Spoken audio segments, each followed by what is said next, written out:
Another big question is, did you ever have diabetes in pregnancy? So gestational diabetes or diabetes in pregnancy is different from the diabetes that patients get at a higher age, or type 2 diabetes, which we discuss as. The thing is, gestational diabetes in most patients goes away after the baby is born, whereas type 2 diabetes, once you're diagnosed, you live with it for life. What is GDM? It's poor glucose control, and it can mean many complications for your baby. What it does is, GDM or gestational diabetes leads to big babies, and then it brings with it all the problems of big babies, like there's an increased need for C-sections because the natural birth tract is not enough to birth such a large baby. Increased risk of instrumental delivery like a forceps or a vacuum, or even if that baby is delivering vaginally or normally, then there is an increased risk of birth trauma because it's a large baby, has to come through only a limited birth passage. All these babies, because they're large, they tend to be born early, so they have prematurity and unfortunately also a high risk of stillbirth. Women or mothers who have diabetes, GDM, have an increased risk of increased blood pressure in pregnancy. They have an increased risk of postpartum depression. Your risk can be 30 to 40, as high as 30 to 40% if you have a family member that had this condition or had the history of type 2 diabetes.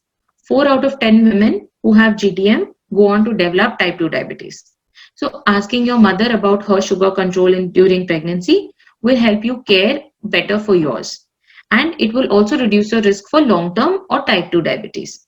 What can we do about it is, if your mother had gestational diabetes and if she doesn't have it now, you could still, change your risk by reducing your weight.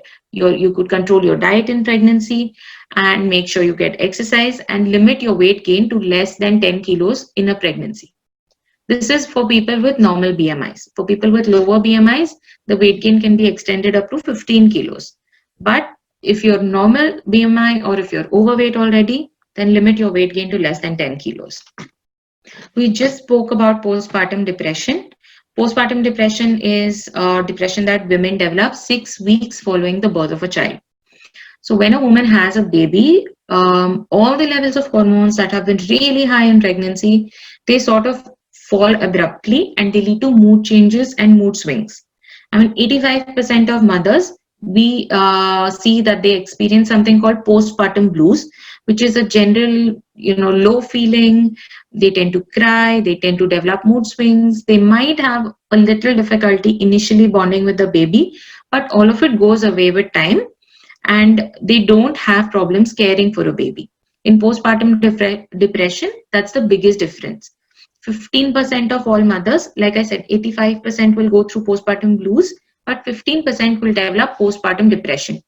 And it can last for months if it's not treated. It can impact social development, language development of the baby. It can impact the IQ of the baby to a certain extent, because social and language development are milestones which develop with interaction. If a mother's depressed, she's unable to interact with the baby. If you know your mother had postpartum depression, try to seek out help sooner, and help is available in the form of medicines, in the form of therapy. So what do we do with this piece of information is, we let our physician know. If your physician knows, then he can pick up signals sooner. If your physician knows your mother had postpartum depression, they could keep a constant tab on you, identifying any early changes in your mood and helping you as soon as possible. It's also helpful if a new mother gets help and support from family members during this transition. Now, postpartum depression is not something that our mothers were generally aware of in their time. So a good idea would be to ask questions if they could bond directly with the baby, if they had any mood changes, if they felt miserable in the initial few days. Of course, no mother is going to tell you that directly, but you could ask if they felt like crying, if they had any difficulty adjusting to life after you were born. If you hear of any significant changes, maybe you could talk to your doctor whenever you decide to have a baby.